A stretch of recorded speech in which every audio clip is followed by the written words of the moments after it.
12 ఏళ్ల మోదీ పాలనలో దేశం తిరోగమనంలో ఉందని, ధరల పెరుగుదల నియంత్రణ లేదని, కార్మిక, కర్షక, విద్యార్థి, యువత అన్ని వర్గాల వారు ఆందోళన చెందుతున్నారని, ప్రజలు సంతోషంగా లేరని, మోదీ పాలన పోవాలని, మార్పు రావాలని సిపిఐ రాష్ట్ర కార్యదర్శి వర్గ సభ్యులు తాడిపాక మధు పిలుపునిచ్చారు. గురువారం స్థానిక పొన్నమండ రామచంద్రరావు భవన్లో పప్పు ఆదినారాయణ అధ్యక్షతన జరిగిన సిపిఐ జిల్లా కార్యవర్గ సమావేశంలో ఆయన పాల్గొని మాట్లాడారు.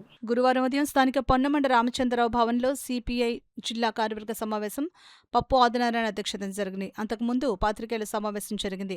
తాటిపాక మధు మాట్లాడుతూ ఉద్యోగాల సమస్యలు, రైతులు గ్యారంటీ మద్దతు ధర, మహిళల రక్షణ, సార్వత్రిక విద్య, ఆరోగ్యం, కార్మికుల హక్కుల పరిరక్షణ తదితర డిమాండ్లతో సెప్టెంబర్ 1న ఢిల్లీలోని రామ్లీలా మైదానంలో నిర్వహించే చలో ఢిల్లీ మహా ర్యాలీలో ప్రజలు పెద్ద ఎత్తున పాల్గొనాలని మధు పిలుపునిచ్చారు. ఆగస్టు 6 నుంచి 15 వరకు పాదయాత్రలు, ఆగస్టు 17 నుంచి 28 వరకు ప్రజా సంఘాల ఆందోళన నిర్వహించి అనంతరం చలో ఢిల్లీ కార్యక్రమాన్ని చేపడతామని తెలిపారు. దళితులు, ఆదివాసీలు, మైనార్టీలు న్యాయం చేయాలని, అత్యాచారాలు, వివక్షను అరికట్టాలని ఆయన డిమాండ్ చేశారు. పిఠాపురం ఇళ్ల స్థలాల కోసం ఉన్న భూమిని కొంతమంది జనసేన నాయకులు కబ్జా చేస్తున్నారని ఆరోపించారు. కాకినాడ జిల్లా సమగ్రాభివృద్ధి కోసం పోరాటాలు చేస్తున్నామని అన్నారు. కేజీ వేసిన గ్యాస్ వాటా మన ఏపీకి రావాలని ఆయన డిమాండ్ చేశారు. ఇంకా ఈ సమావేశంలో మధుతో పాటు సిపిఐ జిల్లా కార్యదర్శి కె బోడకొండ, జిల్లా సహాయ కార్యదర్శి తోకల ప్రసాద్, సాక రామకృష్ణ, పప్పు ఆదినారాయణ, బొబ్బిలి శ్రీనివాస్, టి అన్నవరం, ఎం పద్మ తదితరులు పాల్గొన్నారు. అనంతరం మార్పు కోసం పాదయాత్ర, చలో ఢిల్లీ కార్యక్రమాల్లో వాల్ పోస్టర్లు ఆవిష్కరించారు. భారత కమ్యూనిస్ట్ పార్టీ సిపిఐ జాతీయ సమితి ఆధ్వర్యంలో ఈ నెల 6 నుండి 15వ తారీఖు వరకు దేశంలో ప్రజలు ఎదుర్కొంటున్న ప్రజా సమస్యల మీద పాదయాత్ర చేయాలని పిలుపునిచ్చింది. మీకు తెలుసు, దేశంలో ఎవరూ సంతోషంగా లేరు.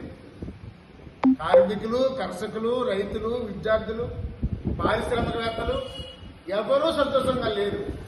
అందరూ బాధల్లో ఉన్నారు. ఎవరి దగ్గర డబ్బులు లేవు. ఈ నేపథ్యంలో మోడీ పోవాలి, మోడీ దిగిపోవాలి, మార్పు రావాలి, మార్పు అవసరం అనే నినాదంతో సెప్టెంబర్ 1వ తేదీన ఢిల్లీలో రామ్లీలా మైదానంలో లక్షలాది మందితో భారీ ర్యాలీ, బహిరంగ సభ నిర్వహిస్తున్నాం. అంతకుముందు మీకు తెలుసు, ఈరోజు ధరలు విపరీతంగా పెరిగిపోయి, నేనే ఉదాహరణ, డిమార్ట్కి నేను కిరాణా కోసం వెళ్తే 4,700 రూపాయలు అయ్యేది 2 నెలలకి. మనం నేను పద్మక్క మేము అందరూ సరదాగా వెళ్ళాం, 12,500 అయ్యింది. సగం సామాను తీసేసుకుని మినపప్పు తీసుకుని వచ్చేసాం.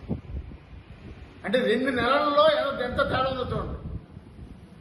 వర్షాలు రావని, ఎల్లునో కరువు వస్తుందని చెప్పి ఎప్పటి నుంచే బియ్యం దళారి దొంగలు బియ్యం రేట్లు పెంచేశారు. ఈరోజు బియ్యం 5 కేజీలు బియ్యం బస్తా రేట్లు పెంచేశారు. పప్పు ధర, నూనె ధర, కారం ధర, అన్ని ధరలు పెరిగిపోతే ఇంటి ధరలు పెంచేస్తే ఇక సామాన్యులు ఎలా బతకాలి, ఎలా తినాలి? కార్మికులు సమస్యల పరిష్కారం దిశగా, ఆ సమస్యలను అధికార దృష్టికి తీసుకెళ్లి పరిష్కార దిశగా పోరాటమే సరైన మార్గం అనే విధంగా కాకినాడలో ఆగస్టు 6వ తేదీన పాదయాత్ర ప్రారంభం అవుతుంది. ఈ పాదయాత్రకు అటు ప్రజలు, బడుగు బలహీన వర్గాల ప్రజలు, కార్మికులు అందరూ కూడా తరలి రావాలని చెప్పేసి కోరుతా ఉన్నాం.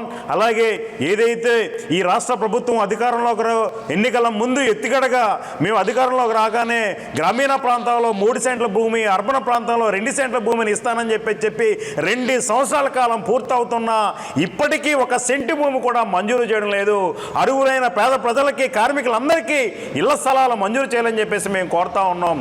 అలాగే మా మున్సిపల్ పారిశుద్ధ్య కార్మికులందరికీ కాలనీలు ఏర్పాటు చేసి పక్కా గృహాలు కట్టాలని చెప్పేసి మేము కోరుతా ఉన్నాం.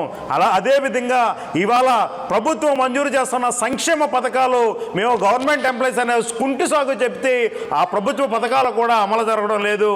ఆప్కస్ కార్మికులందరికీ ప్రభుత్వం మంజూరు చేస్తున్న ఈ పథకాలు ఏదైతే ఉన్నాయో పథకాలన్నీ కూడా మంజూరు చేయాలని చెప్పేసి కోరుతున్నాం. మరి ముఖ్యంగా వృద్ధాప్య పెన్షన్ ఈ రాష్ట్ర ప్రభుత్వం మేము అధికారంలో రాగానే 50 సంవత్సరాలు నిండగానే పెన్షన్ మంజూరు చేస్తామని చెప్పింది. కళ్ళబొల్లు కబుర్లే తప్ప ఎక్కడా ఆచరణ కనబడలేదు. ఇవాళ 50 సంవత్సరాలు కాదు 60 సంవత్సరాలు నిండిన వితంతువులు, విడువులు, వృద్ధాప్యంలో ఉన్న వాళ్ళు పెన్షన్ కోసం ఎదురు చూస్తూ ఉన్నారు. కొత్త పెన్షన్ తక్షణమే ఇవి మంజూరు చేయాలని చెప్పేసి ఇవన్నీ